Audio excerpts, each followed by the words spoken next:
এই যে বৌমারা চলে এসো, আমি রান্নাঘরে চলে এসেছি, তোমরাও চলে এসো। আমি আজকে আলু চিংড়ি করে তোমাদের দেখাবো। কড়াইতে সর্ষের তেল ছিল, আর একটু দিলাম আলু ভাজার তেল। একটু চিংড়ি মাছগুলো এবার ভেজে নেব।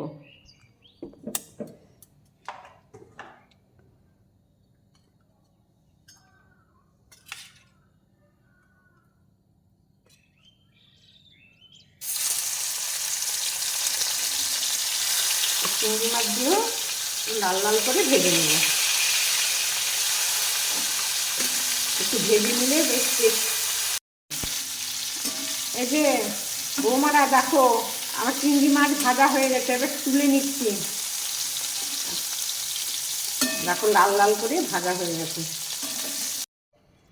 তেল গরম হয়ে গেছে, এবার শুকনো লঙ্কা দিলাম, তেজপাতা দিয়ে দিলাম,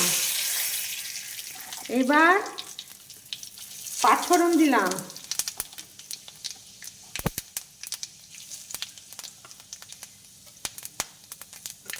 পাঁচফোড়ন দিলাম। এবার একটু পেঁয়াজ দেবো।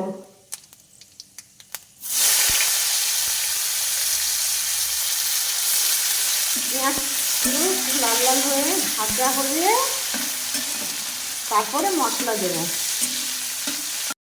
এই যে পেঁয়াজগুলো ভাজা হয়ে গেছে, আমি এবার টমেটো দিয়ে দিচ্ছি।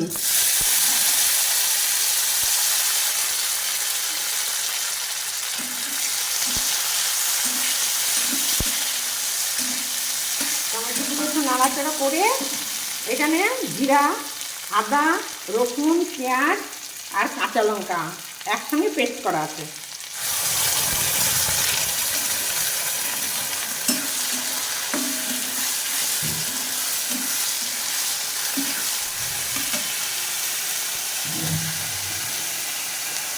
এবার আমি দিচ্ছি লবণ,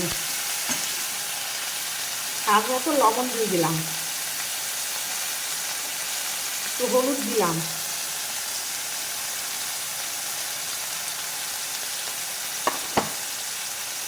এর মধ্যে তো জিরা আদা সব কিছু দেওয়া আছে, একটু হলুদ লবণ দিয়ে দিলাম। একটু কষাবো, কষানো হোক। অল্প একটু চিনি দিলাম, স্বাদ মতো চিনি, চিনিটা দিলে খুব সুন্দর স্বাদ আসে। হ্যাঁ, এবার নেড়ে নিয়ে আলু চিংড়িটা ভাজা আছে এটা দিয়ে একটু কষিয়ে নিই। হ্যাঁ, কষিয়ে নিলে বেশি টেস্টি হয়।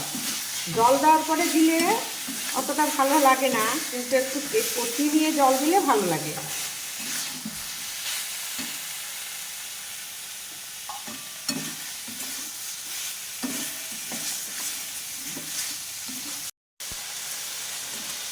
দেখো আমার আলু চিংড়ি কষানো হয়ে গেছে। হ্যাঁ, এবার আমি জল দিয়ে দেবো। তোমরা এইভাবে কষিয়ে রান্না করবে।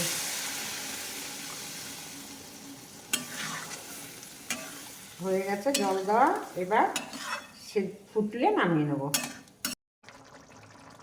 এবার রান্নাটা আমার হয়ে এসেছে, আমি একটু গরম মশলা দিয়ে দিই। গরম মশলা দিলাম। এই দেখো আমার রান্নাটা হয়ে গেছে। আলু চিংড়ি রান্নাটা হয়ে গেছে, এবার নামাবো। একদম ঠিকঠাক হয়ে গেছে। এইভাবে তোমরা রান্না করবে।